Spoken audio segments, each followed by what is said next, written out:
გამარჯობათ, დაგვენგრა სახლის საერთოდ არის ცხოვრება, ერთი დღეც არ გაითხოვება. ვარ მამიდაჩემთან ამოყვანილი და მრავალსულიან ოჯახში ვაფარებ დღესდღეობით თავს და არანაირი გზა არ არის, არაფერი დახმარება არ არის, ვერ მოდის ტრანსპორტი. რო დაგვეხმარონ, არ დაგვეხმარა და ვინც მოვიდა ამ ხელათოვში მეზობელი მოვიდა დაგვეხმარა.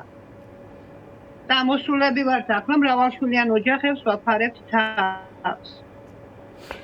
კაპტონატო, თქვენი სახლი დანგრეულია. ვიტყობთ დახმარებას, რომ რამენაირად. დიახ. ჩემი სახლი დანგრეულია, საერთოდ არის ცხოვრება, გასწორებულია მიწასთან. საერთოდ არის ცხოვრება სახლში. კაპტონატო, მე რამდენი დღე, აი ამით შესახებ მოგვიყევით თუ შეგიძლიათ, როდის დაინგრა თქვენი სახლი, ვერ მოხერხდა ალბათ თოვლისგან გაწმენდა, ამისთვის ამ სირთულესთან დაკავშირებით ჩვენ არაერთხელ გვისაუბრია ეთერში ამ დღეების განმავლობაში და შემდეგ შეაფარეთ თავი ნათესავს, როგორც ხედავ.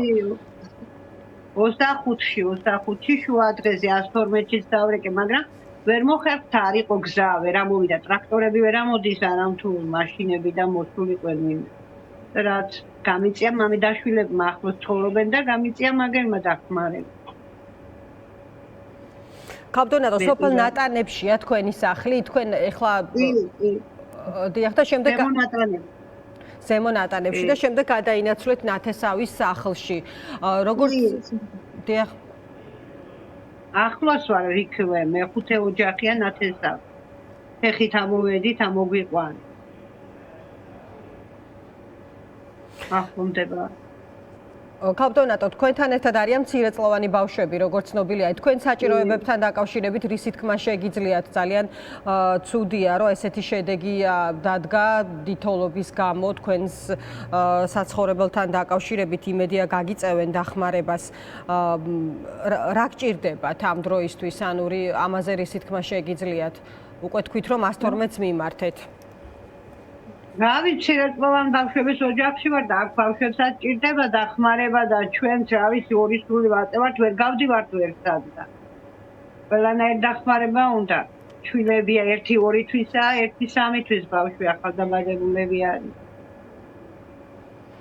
ალბათ საკვების საკითხი ალბათ პრიორიტეტულია თქვენთვის ბავშვების ასაკიდან გამომდინარე, რასაც ახლა თქვენ ასახელებთ. კი ბატონო, ყველაფერი გაგვინადგურდა, თუ კი რამე გქონდა, დააწვა თოვლიზე და გაასწორა მიწაზე ყველაფერი. კი ბატონო. კაპტონატო, თქვენთან ერთად არის თიკო ჩანტლაძე, როგორც ვიცი, ასევე თუ შეგიძლიათ რომ გაგვასაუბროთ თიკოსაც, მას ყავს სწორედ მცირეწლოვანი ბავშვები, როგორც ცნობილია, თქვენთან ერთად იმყოფება, როგორც მეუბნებიან და მასაც მივცეთ შესაძლებლობა, რომ მოგვიყვეს ადგილზე არსებული ვითარების შესახებ. თუ ესმის თიკოს ჩვენი ხმა, თიკო მე მასთან ერთად ვზივარ აგერ გვერდით. მოგესალმები, გამარჯობა. თიკო, გითხარით თქვენთან დაკავშირებით ასევე რა ვითარება ბავშვებზე საუბრობდა ნატო, რა საჭიროებები გაქვთ და თქვენს ოჯახზე რისი თქმა შეგიძლიათ კონკრეტულად? რავი, ჩვენ პატარა ერთი არის 20, ჩემი მამა მაგალითად 23 დღის და პატარა და მეორე მაზლიშვილი ყავს, ერთად ცხოვრობ 14 სულიანი ოჯახი ვართ და რა ვიცი, პამპერსი და საჭმელი და შევიფარეთ ეს ჩემ დედამთილის ძმისშვილი არის ეს და აქ ვარ და ვართ ჯერჯერობით. კი ბატონო, რა საჭიროებები გაქვთ თიკო ამ დროისთვის? აი რას ითხოვთ, რა გჭირდებათ, ვისთან გქონდათ კომუნიკაცია? არავისთან არ გქონია კომუნიკაცია ჩვენ, არავისთან არ გქონია საერთოდ კომუნიკაცია და არც დაგვირეკი არავისთან. ბიჭები იყო, ჩვენი ოჯახის ბიჭები, წასულები, ქვემოთ ფეხიძა, მოიტანეს მაშინ საჭმელი ბავშვისთვის და პამპერსი და ეს არავისთვის არ დაგვირეკია და ეს ფეხით იყვნენ წასულები. რომ მანქანა და რამე არ მოძრაობს და არ დაგვირეკი, არავის აზრი არ იყო, ვინმესთვის რომ დაგვერეკა და გვეთხოვა დახმარება, რა აზრი იყო? ასე ფიქრობთ? იმიტომ გზა არ არის, ფაქტიურად არ არის გზა, ვერ მოვიდა, ვერ მოვიდა ტრაქტორი და ვერაფერი და ფეხით წავიდნენ ისეული ბიჭები. ანუ ცენტრალური გზა არ არის გაწმენდილი, არა, ცენტრალური გზა არ არის. თვითონ სოფელში არსებულ ვითარებაზე რა შეგიძლიათ იკო რო გითხრათ, აი თუ გაქვთ მეზობლებს ერთმანეთთან კომუნიკაცია, იმიტომ რომ მეწილად არის საუბარი, რომ ზოგ სახლში მოხუცია დარჩენილი, რომელსაც ჭიშკრამდე ძალიან გითხოვლია და არაფერი კომუნიკაცია არ გვაქვს მეზობლებთან, ვერც გადავდივართ, ვერ გადმოვიდეთ, ვერაფერი წყალი არა გვაქვს და შუქი არა გვაქვს და არაფერი არა. საერთოდ ტელეფონებს ვისწერით მანქანაში და ისე ვანთებთ ღამე ბავშვებთან, რომ ჩვილი ბავშვებს გაენათოს ვიცა რა ქვია ღამეს და შუქი რო ქონდეს. და ქალბატონი ნატო საუბრობდა, რომ მისი სახლის სამწუხაროდ დაინგრა დიდთოვლობის შედეგად. აი, სადაც ხართ ახლა მანდ თუ ხართ უსაფრთხოთ, თუ აი რა ვითარება არის ამ თვალსაზრისით ხერ ხდება სახლის სახურავების გაწმენდა? კი, გაწმენდა კი, ბიჭებმა გაწმინდეს, ზემო ჩვენი ოჯახის ბიჭებმა გაწმინდეს სახლის დათოვლეს სახლი. და ამ წუთობით იცხოვრება კი როგორ არის.